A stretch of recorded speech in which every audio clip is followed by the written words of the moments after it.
কিন্তু water technique, হ্যাঁ, এই টেকনিকটা করে তোমার মনের যা ইচ্ছা, তুমি যেটা চাও, হতে পারে তুমি কোনো মানুষকে চাও, হতে পারে তুমি ড্রিম জব চাও, হতে পারে তুমি ভালো বাড়ি, বড় গাড়ি, যাই চাও না কেন, জাস্ট এটা করে যদি তুমি ঠিকমতো করতে পারো, তুমি তোমার ইচ্ছা অতি সহজেই পূরণ করতে পারবে।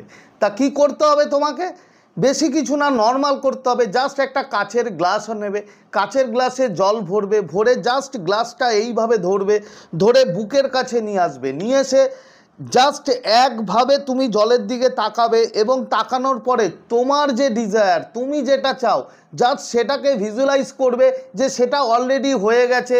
তুমি হয়তো বাড়ি চাইছো, তোমার একটা বড় বাড়ি তুমি পেয়ে গেছো, জাস্ট এটা ভিজুয়ালাইজ। তুমি যেটা করবে সেটা ভিজুয়ালাইজেশন করবে এবং অ্যাফার্মেশন দেবে প্রেজেন্টে, অবশ্যই প্রেজেন্টে দেবে। অ্যাফার্মেশন দিয়ে জাস্ট জলের দিকে তাকিয়ে থাকবে, কয়েক সেকেন্ড কয়েক মিনিট করার পরে জাস্ট জলটা তুমি খেয়ে নাও, বন্ধু তোমার কাজ শেষ।